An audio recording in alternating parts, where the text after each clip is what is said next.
Okay, welcome to another episode of Pusong Bato, a Pinoy Hearthstone show.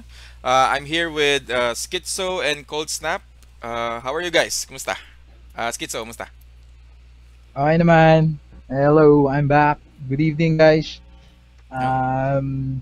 Hopefully, marami tayong discuss ngayong gabi. Of course, kasi lumabas si Naps.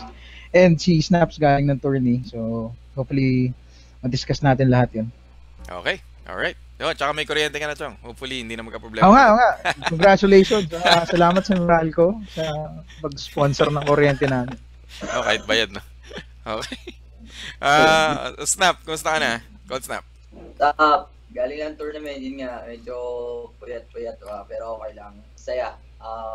Ganda ng mga bagong cards na nadagdag. Tsaka next week, siguro pagdating ng Loatheb, crazy. Okay, Crazy stuff. okay. Yun, so, Okay. Yung low tip talagang confirm na yun for next week kasi hindi ko masyado nare-review yung mga upcoming na cards eh. yeah. Ngayon, sure na yun. Loatheb tsaka yung 1-3 na nagdi-deal ng 1 damage pag nag-death rattle. Okay. May ton. Okay. Alright. Good to know. Okay, first off, sa lahat ng mga news na pag-usapan natin, syempre, yung sikretong pagka-nerf nila ng Eagle Hornbow. So ngayon, ano na siya, friendly secrets na lang ang magiging niya. Kasi actually dati nami-miss ko yung mga laban na yung hunter to hunter tapos pump kayo ng pump ng mga sarili yung Eagle Hornbow. Sige, unahin na kita. Snap, anong feeling mo dyan? Magbabago ba or pareho lang, walang effect? Well, biased ako medyo hindi naman. Pero tingin ko tama lang kasi secret mo eh. So, doon ka lang dapat yung benefit sa secret mo, hindi sa secret niya. Kasi as parang inang unfair naman 'yun sa paladin tsaka sa 'di ba? Sa paladin tsaka sa mage kasi yung mga secrets nila nagti-trigger lang usually sa turn ng kalaban. So, ayun. So, parang inline lang siya. Okay. Skitso, ikaw? So, tingin ko fair naman.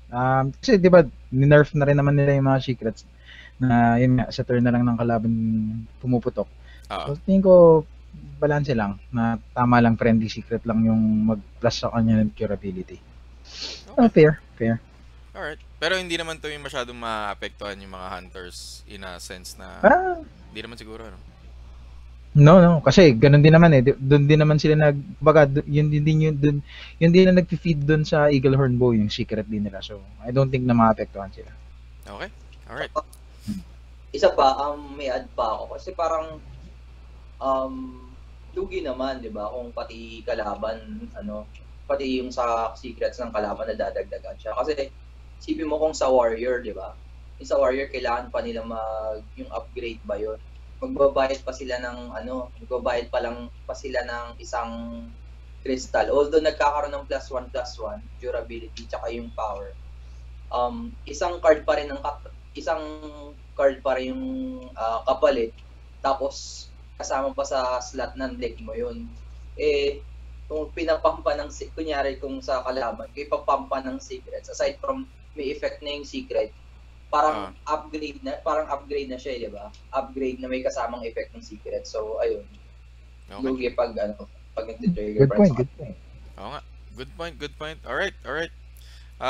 Again, dun sa mga viewers natin ngayon, if you have any comments or parang suggestions or any questions na pwede namin, basta on topic siya, we will entertain it. Even shoutouts, mga ganun. Banggitin nyo lang, just go on to chat, tas share your thoughts. Kung kaya naman namin, babanggitin namin. Alright. First subject natin ngayon ulit, ayun, overall view of the first wing nung Naxxramas. Skitso, ikaw, ano yung so far, feel mo dun or review mo? Madali. Hindi, Okay. yung standard, saglit sobra. lang natapos eh. Oo. Sobrang saglit lang. Yung heroic, medyo pag-iisipan mo pa siya kung yung anong gagamitin mong baraha. Though nakakuha rin ako ng idea bago ako mag-run. Kasi yung syempre mga streamers, nauna na sila eh. Hindi pa ako nag-run ng unang wing. Sino ba pinapanood? Si Reyna ata pinapanood ko. Tapos nakita ko yung Witch Doctor, Owl. So parang ginaya ko lang din. Pero hindi ko, syempre, hindi niya naman post yung deck niya na ginamit niya dun. Parang ginaya ko lang yung mga key cards na ginamit niya. Ay, effective naman. Dun sa boss ng Huling Wing, sa Heroic, effective naman yung nagawa ko. Pero yung ibang mga friends ko, iba yung ginawa nila strat eh. Pero effective din. Pero mas matagal. Yung ginawa kasi ni Reyna, parang mas mabilis siya matapos. Compare dun sa, if I remember correctly, yung iba nagpala din eh. Yung Guardian of Kings, tapos Wolf Rider combo. Yun lang, paulit-ulit. Okay. Tapos, yun, eventually matatapos din naman. Pero tama pa rin. Overall, ano mo is parang, sabagay, sobrang dali talaga ng normal mode, no? Kumbaga, hindi nila pinahirapan makuha mo yung cards, no? So, ay, sulit na rin. Binayaran mo naman na rin yung, babayaran mo rin naman yung entrance eventually. So, okay lang. Oo nga. Yan lang. Okay, sabi pala ni Cerebro, live the beach daw. Sa beach. Yeah, loan yun yan. Yeah. Alright. Cold Snap, ikaw, ano yung overall assessment mo dun sa Arachnid Quarter so far nung Naxxaramas? Okay ba siya? Okay naman, masaya siya. Ano yung feeling na parang may naka-accomplish ka. Sa isang solo na parang instance din yung pakiramdam. Tapos yun, I was actually awake nung time na yun. So nung inintay ko talagang ma-release, tapos inaabang ko. Tapos before mag-start yung Nax, I was actually thinking, chinecheck ko na online yung kung anong ginagawa ng mga heroes. So ayun, nag-isip na ako ng mga hero, kung anong hero powers nila, tapos counter against dun sa hero power nila. So, yun, normal, yes, madali. Tapos, yung sa heroic, siguro mga ilang tries lang. Tapos sa huli, medyo, actually, pinakamahirap yung una. Para sa akin, pinakamahirap yung una. Ano, tapos, sunod. Okay. Sige, dadaanan naman natin yan mamaya eh. Pero, okay naman yung assessment mo so far. Hindi naman madamot sila when it comes to getting the cards, the new cards, no? Hindi naman. Okay. Which is actually good din naman eh. Kasi parang napakapangit siguro kung ginawa nila, heroic mode mo lang makukuha yung bagong cards, no? Parang hassle siguro yun, no? Lalo sa mga hindi masyado magagaling na players. Yep. Tsaka maganda rin yung ginawa nila na kahit heroic mode siya, may chance na kahit basic cards lang yung gamit mo, makukuha mo talaga siya. Okay. If you have the right mix sa deck mo. So, yun. Alright. Okay. So, dahil dyan, general tips lang when going through each heroic boss. Ikaw na Snap una. Kung ano lang yung parang general tip mo lang, kahit wag na yung sobrang deck list or anything na gano'n. Sa una, kay Nubrican. So kung yung sa 4-4, yun, parang nasabi ko nga, just put a bigger minion sa kanya or anything na kayang lumusot faster than kasi wala naman taunt yung sinasama niya eh. So ayun.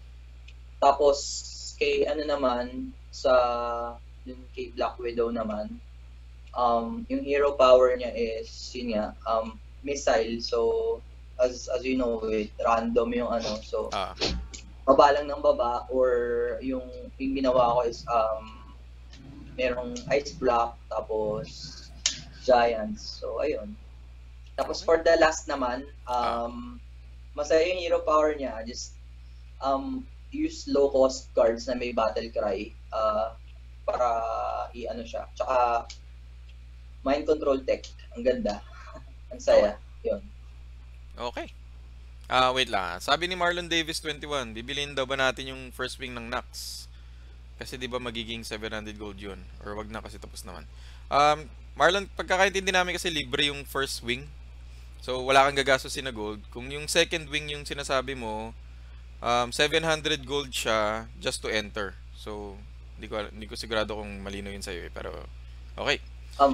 Ayun. One thing kasi na hindi ko na-confirm is, tingin ko, kailangan bilhin yung first Arachnid Quarter kung hindi mo pa nagagawa yung, siguro, yung heroics kasi kung gusto mo makuha yung card map.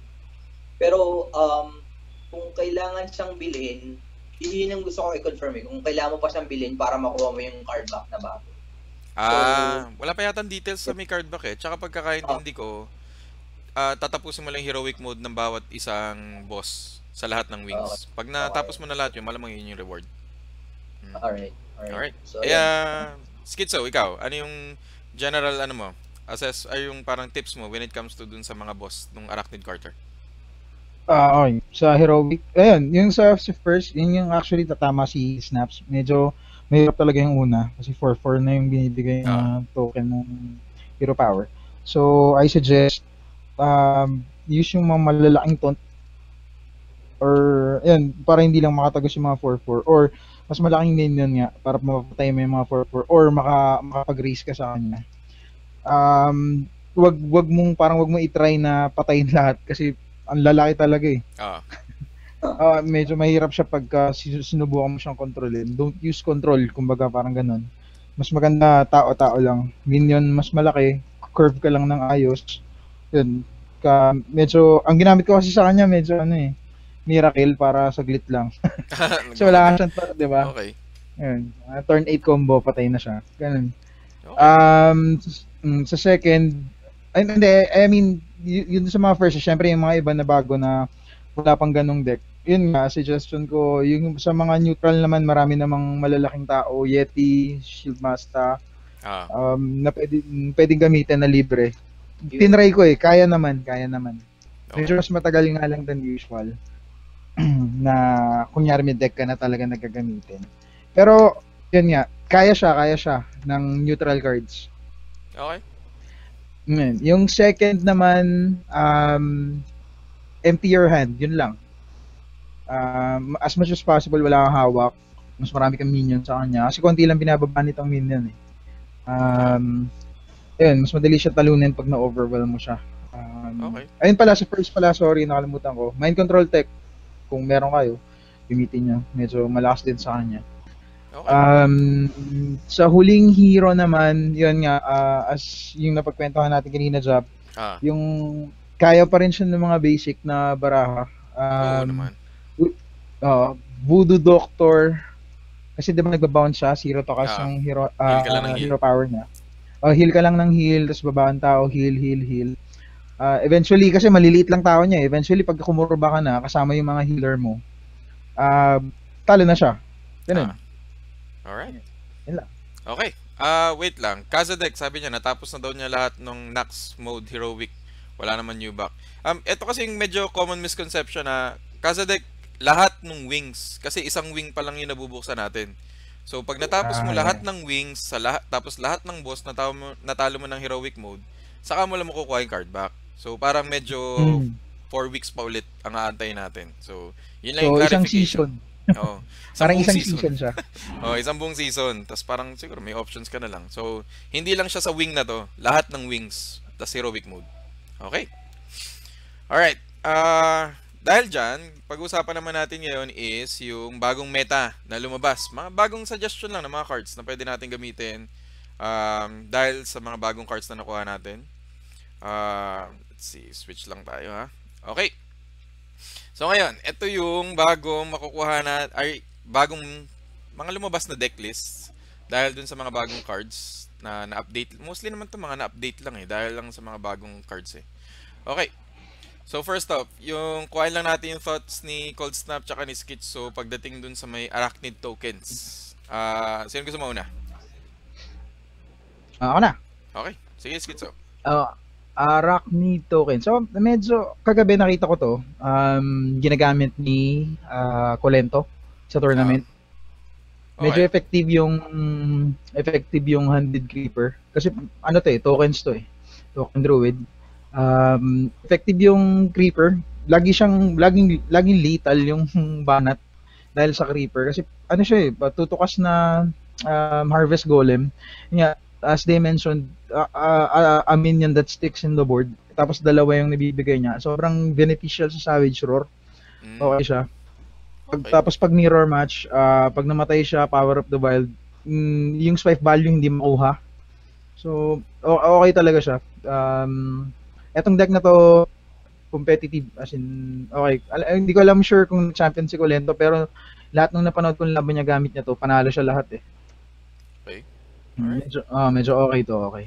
So talagang sobrang lakas siya dahil dun sa may spectral spiders na lumalabas, no? Tama, no? Especially for the Oo, tokens. medyo off nga eh. Nagulat din ako, 'di ba naalala mo nung dinidiscuss natin yung mga baraha. Bagay wala pa rin naman nito, pero nung una ko siya nakita hindi ako masyado fan eh. Tapos nung nakalaban ko na, malakas nga. Okay. Parang ganun. Alright. Bagay, ganun naman talaga. Kailangan talaga makalaban muna in the first place eh. Ikaw, Snap, anong opinion mo sa may bagong Arachnid tokens? Hindi ko pa siya actually nakikita. Kasi hindi ako nakapanood ng kahapon.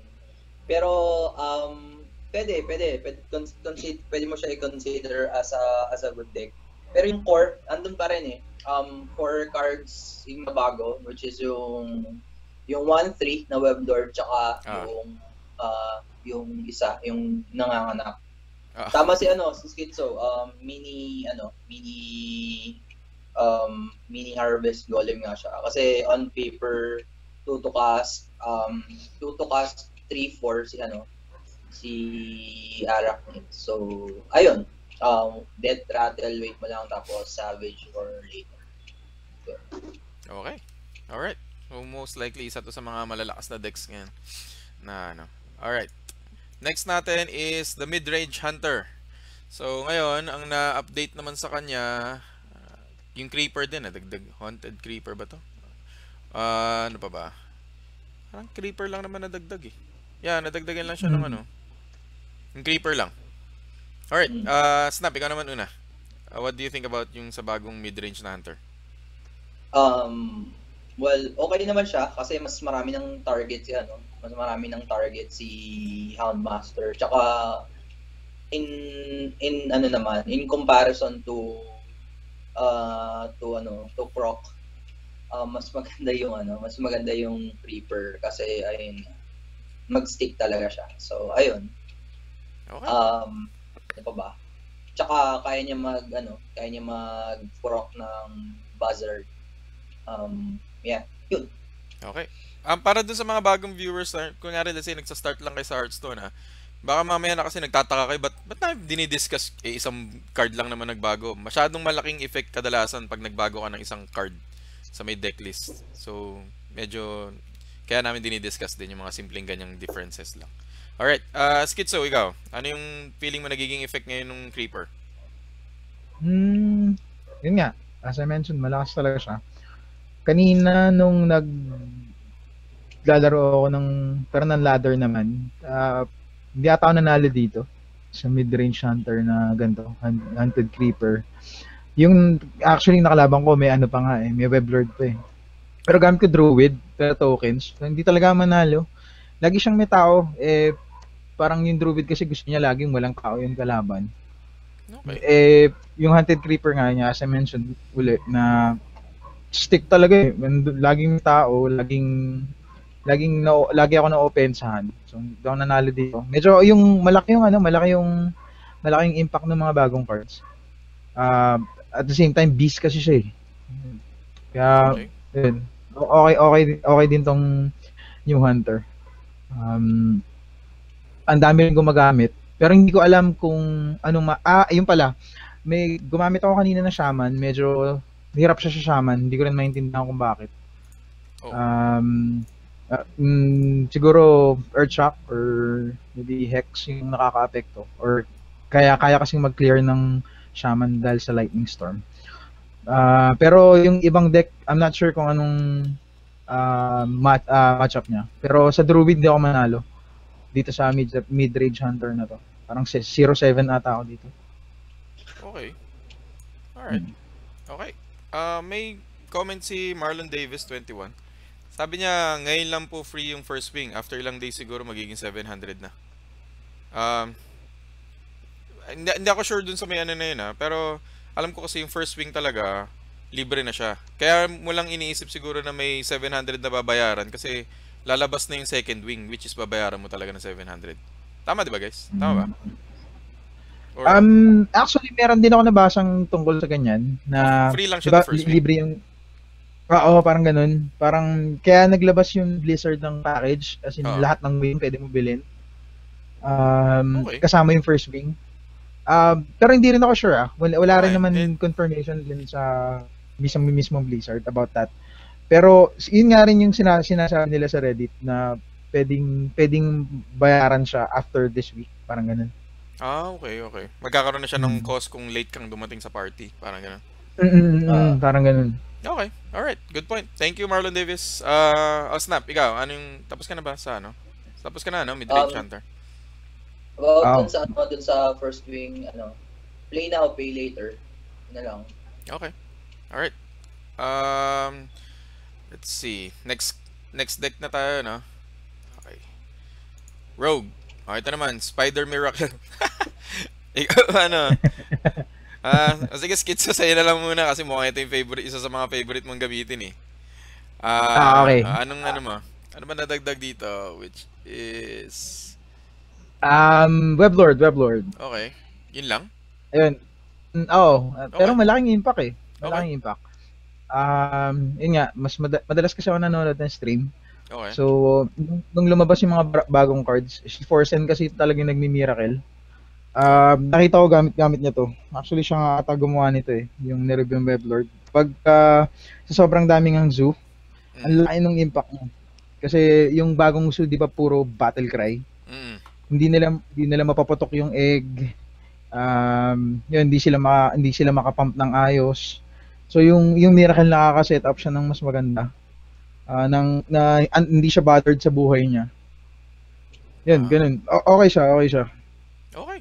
Dahil lang sa may Weblord sa bagay. Battle cry kasi yung ini-stop nun, which is yung pinaka-play talaga ng bagong zoo, no? Dahil dun sa itlog. Discuss natin yan mamaya. Kung mapansin, wala na siyang earn power seer. Kasi hindi niya kailangan. Tapos pag mirror match, strategic yung pagbaba ng Weblord. Sa tingin ni Forsen ko, combo na yung kalaban niya. Baba siya Weblord. Kailangan mo pa siya eviscerate So, hindi pa siya makakakombo, hindi siya makakalital.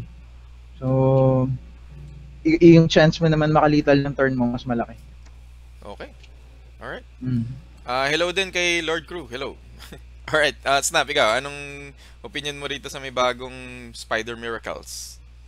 Well, I was expecting naman talaga na yung si Weblord papasok siya sa classes na wala masyadong battle cry sa core cards nila. So ayun, which is Rogue, kasi mostly combos lang yan nila yung parang battle cry lang yata nila is wala akong matanda na pero sa Paladin, yung mga Paladin, di ba? Masyadong battle cry tsaka Warlock. So parang malabo na makita mo sila sa ganung decks. So ayun, tsaka I posted earlier naman kasi I was talking to the guys din kahapon sa tournament. Ang analogy ko kasi dyan is tutukas siya na gain for life. So in a sense, at the same time, na-force gumamit yung kalaban mo ng 2 mana just to deal with it. So either mag-trade siya na isang tao dyan, tapos gumamit ng Wrath, or kailangan niya gumamit ng cards tapos para i-eviscerate yan. So ayun. Sobrang laki ng effect niya. Underrated card, pero ayun. In the future siguro magpi-play around na yung mga tao sa Weblord, pero I don't see it na parang tigil nila na paggamitan. Siguro pag nag-change yung meta, pero for now malakas talaga siya sa mga rogue, sa rogue tsaka sa baba. Druid, wala din ganong yung druid wala rin ganong battle cry cards. So ayun. Alright. Okay. Alright. Next natin, ayan to. Pili ko ito yung inaabangan ng mga karamihan dyan New School Zoo, which is the Egg Zoo. So, nadagdag dito, syempre, yung Nerubian Egg, obviously. Itong version, at saka yung Haunted Creeper. Snap, una ka na. I used the same deck siguro kahapon. Tinanggal ko lang yung Haunted Creeper kasi I was asking Skitso kung gaano kalakas. Yung Haunted Creeper kasi parang hindi na ganun kalakas yung effect niya kasi usually pag inisip ko Zoo is either yung 1 power ko, may defender, or yung mga tao ko, on average, yung 2 crystal cost is dapat magdi-deal siya ng average na 3. Most of the time kasi pag kalaban ko druid, pag napatay niya yung creeper, so swipe na lang next turn. Pero, ayun. Pero yung egg, talagang kailangan mo siya dahil sobrang laki ng binibigay niya na value siya pag na void, na Argos. Ayun. Ayun, yun lang. Parang steady threat siya doon na parang hindi alam nung kalaban kung anong gagawin niya, no? So either mag-aksaya siya ng silence para lang doon, dedicated niya para lang doon. Pero anyway. Okay. Oh, good points. Skitzo, ikaw, anong tingin mo sa bagong zoo? Ito na yung bagong cancer ngayon ng meta. Okay. Everybody uses the new school suit. Yun nga pala, taga lang. Magsusorry muna ako kay Okay. Kasi Ribro. Kasi sabi ko pangit yung egg So, sabi ko nga, di ba, sana mali ako. So, yun nga, mali nga ako. Everybody uses it. Okay. Naabuso siya ng deck na to Ang dami kasing pump talaga. Abusive. Ginagawa sa kanya, sinusuicide lang siya Tapos, yan, trade 4-4. Actually, kahit di niya nga mapatay yung, yung babanggain niya, okay lang kasi 4-4 yung kapalit. Ayun nga, dami. Direwolf from Direwolf, Shatter Sun. Ayun, tsaka ito, Void Terror. Yun pala yung bagong addition sa deck. Pang suicide ng mga egg. Void Terror yung deck na yun. Okay. Ayaw nga, no? Pang suicide sa Nerubian. Oo nga. Pang suicide siya, pati sa mga Hunter Creeper. Medyo combo siya dun sa, talagang complementary dun sa buong. Kung wala kang sagot sa Void Terror din, most likely talo ka na. Ipakas lang yun. Okay. Okay. Ayun. Alright. Wala na malaki impact niya. Good point. Sabi ni Cerebro, kumakain daw siya, hindi daw niya narinig. Sorry, panoorin mo na lang yung YouTube video. Sorry, Cerebro. Sabi ko, pangit yung egg nagalit ka sa akin. Oo nga, tama lang, magalit ka sa akin. Ganda pala. Alright. Good point sa may Void Terror. Kasi ito rin yung ginamit kong list para talunin si si Mayex na. Ferlina pala. Grand Widow Ferlina, yung heroic mode niya. Sobrang daling talunin pag itong deck yung gamit mo. Pero hindi ko pa natatry yung may Void Terror. Pero ganda. Kasi sobrang dami magpapump dyan sabi ni Kazadek, dito super effective ang Weblord. Okay. Oo naman. We agree. Agree talaga kami. Alright. So most likely yan na talaga. Alright, the last class na merong update is the Warrior. Egg Warrior. So ngayon, ang nadagdag lang dito, hindi ko makita. Saan ba to? Yung egg. Egg lang, no? Okay, egg lang again. Alright, egg lang talaga. Alright, so, Snap, ikaw, anong effect ng egg? Pero wait lang, sabi, sino to? GN Haho. Hi din sa'yo, pre. Hi. Alright, okay, Snap, anong, mo, sa Egg Warrior, nadagdag lang yung Nerubian egg. Actually, tinitignan ko yung list. Marami siyang enablers sa, dalawang Inner Rage, tsaka dalawang, is that Cruel? May Cruel ba siya? Ayun, Cruel Taskmaster. Kaya niyang enable si Egg aside from pwede siya mag-Whirlwind. So, okay. Sa list na to, lumalakas yung chance niya lumaban sa mid game against Druids kasi for power, tapos follow up with Whirlwind, tapos may Arcanite Reaper. So, yeah, okay siya. Okay. Worth it naman no? Mukhang nagdadalawang isip ako, parang sobrang pag-aaksaya mo ng panahon Pero anyway, ikaw Skitzo, anong palagay mo? Dahil lang sa Nerubian egg. Skitzo. Na-mute mo yata, Chong. Oo nga. Hello, sorry. Ayan. Ano na? Ayan, Egg Warrior.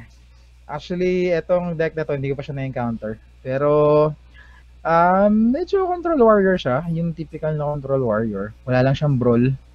Pero sa tingin ko dapat meron. Oo nga, no? Oo nga, brawl yun. Para doon sa egg. Okay. Pero, hindi naman din siya nakapokus doon sa egg. Kaya niya paputukin, pero hindi siya halos nakafocus doon. Control pa rin. na medyo mid-range ito. May Arcanite Reaper at saka Spiteful Smith. Ay go. Tapos discuss siguro natin next week. Okay. Try ko to. Alright. Siguro mga next few weeks, try ulit natin yung coaching para at least meron tayong dagdag para live game, tapos makita nila kung paano kayo nagde-decide. Okay? Para mas interesting yung mga next few episode natin. Sabi ni Casadec, nga, wala tong Baron, no? Yun nga, isa pa rin yun. Kung kunyari, let's say may Baron Geddon to, panalo rin to eh. Paano? Isuwisay ni Rubian, di ba? Good point. Actually, hindi. Let me, react to that. Kaya sila hindi siya naglalagay ng Baron Geddon. Ako personally, yung Warrior ko, wala na rin Baron. Okay. Kasi kasi nga, di ba, medyo underdog yung Warrior sa Miracle Rogue.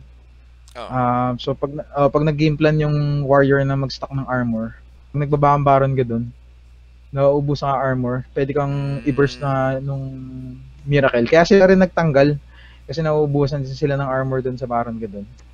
Okay. Para dun sa Pero hindi naman yata to armor, wala tong armor base. Ay, hindi, meron. Meron to. Medyo controlled pa rin to, pero may laro siya ng mid-game. Kasi dun sa Eggs and in Arcanite Reaper, Spiteful Smith. Okay. Alright. Good points, all in all. I guess yan na yung mga natin, decks na bago mga decks na makikita natin. So for sure, sa Tuesday na naman or Wednesday dito sa Pilipinas, magbabago na naman yun kasi magbabago na naman itong mga decks na to kasi lalabas na naman yung mga karagdagang cards na makukuha natin from the expansion no? Ano yung natin? Lista, inaabangan natin? Loaded na ba? Next week? Loaded, tsaka yung isa, I forgot the name, yung ghoul na na 1-3 na may taunt na nagdi-deal 1 damage. To sa lahat, Death Rattle. Death Rattle, oo. Think ko mas okay siya pag nalagay mo siya sa Warrior kasi wala pang clear talaga parang yun yung kukuha ng spot ng parang 3rd or 4th whirlwind mo na siya sa deck. So, ayun.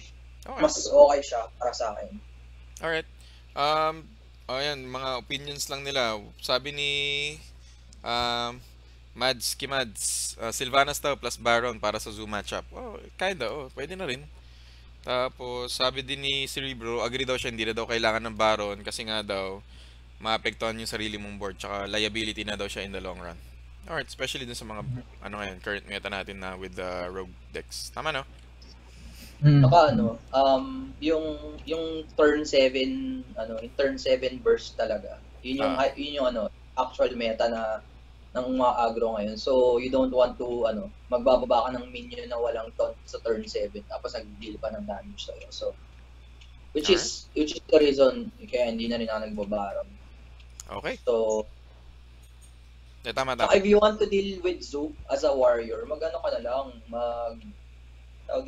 mag-web lord ka na lang, tapos tanggalin mo na lang yung Cruel. Kasi, na rin ginagawa rin naman ng Inner Reach yung ginagawa ng Cruel. Tapos, at the same time, na-delay mo ng 1-2 turn yun para umabot ka sa para umabot ka sa para umabot ka sa brawl. So, ayun. Tama. Okay. Good point. Sabi ni Havatite, kanina mga 4 minutes na daw na siya nasa video. Ay, nasa channel, wala pa rin naglo-load ng video, kawawa daw yung internet niya. Yung sinasabi mo pala, sabi ni Cerebro, Zombie Chow. Yung pinakamagandang pangalan, feeling ko, sa buong Hearthstone. Zombie Chow talaga. Ako, favorite yung pangalan na yung Zombie Chow. Hintay ko rin yan. Hindi ba siya si Mr. Chow dun sa sa Hangover? Feeling ko yun Kasi tinitingin sa akin, parang feeling ko medyo kamukha may potential Okay. Alright. Next subject natin is yung kikwento ni Snap, yung nangyari sa may Hearthstone tournament ng Imperium. So, sino nanalo siyang ulit? Winning Moon, di ba? Winning Moon. Congratulations. Congratulations, Winning Moon. Tapos, hopefully, we can have you on the show one of these days para makuha namin yung mga thoughts mo on specific stuff. Sige, Snap. Kwento mo yung nangyari. So, ayun. Nung tournament ako, usually, in-expect ko people will be bringing more decks, new decks, tsaka new cards kasi bagong release yung mga cards.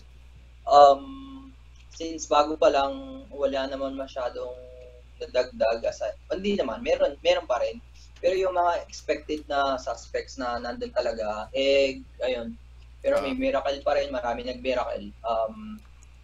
Halos buong team yata nina Staz yata na gano'n nag-miracle. Tapos, Zoo. Ako, si Wayning, si Staz, tsaka si Zadkill, naka-Zoo yata kahapon. Kasi OP talaga yung egg. So ayun, if you're gonna get into tourneys with good decks, siguro ayun, keep in mind, kailangan handa ka sa Zoo, handa ka sa Miracle, handa ka sa Druid, tapos Shaman, yun, handa ka din. Ang one thing na na-notice namin kahapon is that Shaman wins you a lot of games, especially sa ngayon sa token meta, kasi aside from the Lightning Storm, parang yung Feral Spirit kasi parang pseudo Lightning Storm siya kasi 'di ba 2 damage na nagtoton, tapos which is ganun din naman ginagawa na kaso nga lang mas maraming nasasakop yung Lightning Storm. Pero yon, Feral, parang apat yung pampatay mo ng mga tokens, tsaka usually mga tokens 1 lang, so plus the healing totem. So ayun, medyo hirap yung token sa Shaman. One thing I've noticed, si Winning Moon handa siya kagabi. Naka-mage siya. Perfect to counter Zoo, kasi kaya pa rin naman kahit may egg, kaya pa rin ng freeze mage ang Zoo. So ayun. Pa? What else? I was playing tokens dahil I've done some playtesting. Mabilis siya. Kaya niya mag-outrace sa Zoo with MCT or mind control tech. I think I'm like the only person na naggumamit ng warrior kahapon. Pero okay din siya. Counter ko siya sa Zoo tsaka sa backspace. Kasi I'm expecting maraming magba-backspace to counter the Miracle. So, yun, may nakalap na ako isang Zoo pero backspace wala. So, pero definitely may nag-backspace kahapon. Kasi I've seen someone playing it. Tapos, yun, tinalo niya yun. Okay. What else? Ano pa nga ba? So, yun. Shaman is a good, Shaman, maganda siya. Kunyari sa 4-deck format, okay siya kasi marami siyang naka-counter na decks. I'm hoping na sa mga susunod na tournaments may implement na yung banning, class banning, kasi parang feeling ko na pinapanood ko siya kagabi. Yung first part actually napanood ko, and I see the banning of classes, parang napaka-high level. Ang sarap ng ganung pakiramdam na may idea ka na, ika-counter rin ako ng kunyari ng Shaman or ng Group. Baban ko na to para yung next take or kayang sumabay. So, ayun. Okay. Alright. Parang ban for the entire tournament or ano? Yung ban for your match lang. Ban for your match lang. Kunyari, ban for the match. Para mamili siya from the 9 classes ulit. Bahala na siya. From the 4 classes you prepared, yung kunyari, sabihin mo kanina 4 classes mo, pipili siya ng class na hindi mo pwedeng gamitin. At the same time, pipili ka ng class na hindi niya pwedeng gamitin. So, ayun. Okay. Skid, so ikaw, anong thoughts mo doon? Kung kunyari umabot na tayo sa may point na pwede na tayo mag-ban ng classes for the match. Mas maganda ata yun. Strategic kasi. Kasi may mga yung mga tournaments ngayon na niraran nila, yung international tournaments, ban classes na. Talaga? Hindi ko nakikita pa Okay, that's good.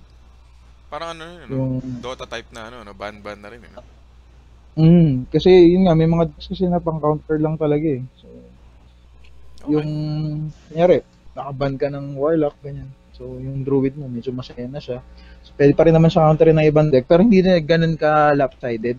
Katulad ng Druid saka Handlock. Medyo hirap talaga yung Druid sa Handlock. So, yun, mas strategic yun. Pinapanood ko rin kagabi. So iba-iba, maraming class na nagagamit. May nagpiprish na, may as in, okay, nagagamit na lahat. So depende na lang sa skill mo kung na-playtest mo rin yung deck or medyo magaling ka talaga. Ganun. Okay. Alright. Okay. I guess that's it for us sa episode na to. Pero before we go, or i-end namin tong show, papakita namin yung video, interview of the post-tournament interview ni Cold Snap dun sa mga players sa Imperium. So, again, thank you again sa pagpapanood nyo sa amin, spending time with us, learning with us, mga ganon. And thank you again kay Schizo and kay Cold Snap for taking the time to tell us their thoughts about specific stuff with Hearthstone, mga ganon. Unahin natin, Cold Snap, any shoutouts or anything that you wanna say before we sign out? Kapon sa tournament, to the SVG guys, Stig, what's up? Ayos. Sarap ng bagnet, tsaka family, kamusta? Tsaka yun, next tourney, wala pang balita aside from siguro yung monthly Imperium tsaka yung ESL ng Mineski. I hope magkaroon pa tayo.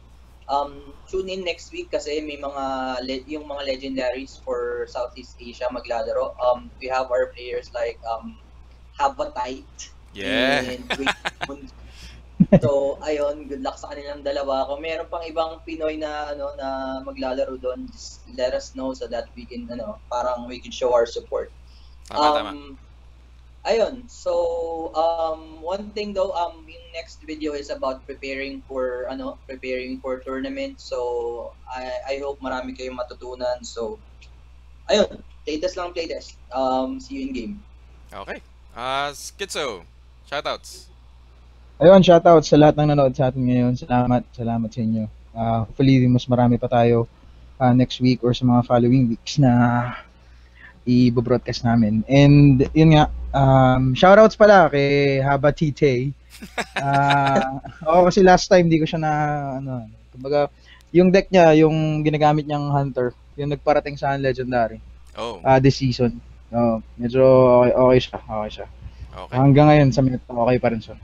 Ayan, tsaka shoutouts, yun nga, yung tournament doon sa Southeast Asia Legends. So, hindi ako makakalaro. So, fun trip. Pero kumusta na pala yung rank mo ngayon? Mag-end na. Ano bang date niya? Actually, hindi ako nag-grind ngayon ng ladder. Kasi everyday ko siya everyday ko siya kasi tinatry i-grind. So, papapasukin ko siya ng 16. Pumunta ako ng mga 12, 15, 13. Tapos pag natulog ako, 18 naman ako, okay. 20. On the last day mo talaga gusto i-grind. So, last day ko na siya, last minute ko siya i-grind. Ngayon, nasa rank 20 ako. So, hopefully, siguro mga 1-2 win lang to, pasok na to. Okay, alright. Keep it up. And thank you again to everybody watching. Hope we see you next week again. We're planning another great show for you guys. So, if ever, kung hindi mo napanood yung buong show, go to the YouTube channel. youtube.com/GeekPinoyTV para sa may buong episode and other stuff, mga ganun. Alright, I'll turn you guys over now dun sa may video. So, sandali lang. Guys, mute ko na kayo ha. So, sure. Okay. Tsaka paano ka nagpe-prepare sa online tsaka sa ganitong local tournament? Ano sasabihin ko? I'm Willie Moon from IPA. How do I prepare for tournaments? Usually, I think it's important to ladder, but I also I learn much more when I play test with friends. Like, instead of just queuing into random ladder games, I test specific matchups with friends. And then we play like best of 5, best of 7, and then I record the results. That's how I prepare. Okay, thank you. Next, we have next guy. Hi. Ano gagawin? Name, tsaka paano ka nagpe-prepare sa tourney? Hi, I'm Stas. So, prepare ako sa tourney. Naglalaro lang ako sa ladder. Kakapain yung meta din, ika-counter. Tapos playtest nung mga nabuo kong decks. Yan lang. Pag hindi okay, mapalitan ko. Pag okay, yun yung gagamitin ko. Thank you. Next. Oo. Ano yun? Name, tapos paano prepare sa online, tapos ano? Ako nga pala si Cerebro from S Ventures Gaming. So, the way I prepare my decks is, usually, nagko-consult ako sa mga teammates ko sa S Ventures Gaming, si Stas, si Sabatay, saka si Sadgate. Pinapakita ko sa mga decks ko, and then I have them criticize kung maganda. And then after that, play test. Tapos, kapag may mga pangit na cards, papalitan ko. Thanks. Thank you. Ikaw, Ano? bagong salta. Pangalan mo? Ako nga pala si Habatite. Pakit Tagalog, pakit Tagalog, pakit Tagalog. Habatite. Pakit Tagalog. Habatite nga. Sige na, sige na. Ang ginagawa kong preparation sa turn, pare, wala. Talo nga ako agad eh. Yan. Walang internet. Walang internet sa bahay, hindi nakapag-prepare. Na ano ka ba? Na bagyo ka? Oo, pare, gantuhod. Yun lang. Anong masasabi mo sa unang tourney mo? Ano, masalamot. Tinalo ako ng Token Druid kasi may mga decks ko pang ano eh. Pang, ewan pa. Basta yun. Alright, thank you. Ikaw na. May ano kayo? Name. Zatiel. 14 years old. Ventures Gaming din. Preparation, matulog lang. Tapos pagising, game na. Okay. Dan, ikaw. Ano ka name, tapos ano ka nag-prepare sa tourney? Demente, IPD Demente. Nag-prepare ako research, so tumitingin ako online yung mga Reddit, Hearthstone Top Deck, tumitingin ang mga deck na ginagawa sa tournament sa ibang bansa, gano'n. Tapos, so basically, net deck ko lang with my own modifications kung anong team ko sa Philippine meta. Yun, so research heavy, basically. Right. Top 3 meta decks, ano? Top 3 meta decks ngayon, Yung variant. ko with Nax, Zulak, Druid, Druid War o Druid Ram? nasa may bandang mid. Basta yung Savage Roar, Force of Nature combo, usually lagi nandyan yan. Either ramp yan na mid or fast or token. Ngayon token, umakit na dahil sa mga Nax cards. Tapos after nun, isa pa rin sa top, handlock pa rin eh. Okay. Handlock, andun pa rin sa top eh. So, I guess, yun. Handlock, Of course, Rogue, Backspace or Miracle. Alright. Sir, top 3. Zoo, New Nax Zoo. Miracle Road, and Druid. Lumakas ba yung Miracle Rogue ngayon or ganun pa rin? Depende sa matchup. Kunti else pa rin. Pero yung mga nawalang card sa kanya, tapos yung pumalit, parang mas maganda din. Kasi wala na yung silver, tapos, or meron pa rin. Meron pa rin minsan. Wala pang standard list so... Ayun. Yeah. Okay. Next. Top 3 Meta decks. meta decks. Zoo, tas Zoo. Dead Zoo, tsaka Druid pa rin. Druid, ang daya. 4 na cards lang. Patay ka agad. Yan na. Yun lang. Okay. Top 3 meta decks. Zoo with X, Druid with X, Human with X. Hindi ko na alam yung isa eh. Kahit ano, anong feel ng mga tao. Siguro, wala may isa. Okay. Top 3 meta decks. Siyempre, number 1 ko yung Miracle Rogue. Kasi Imba.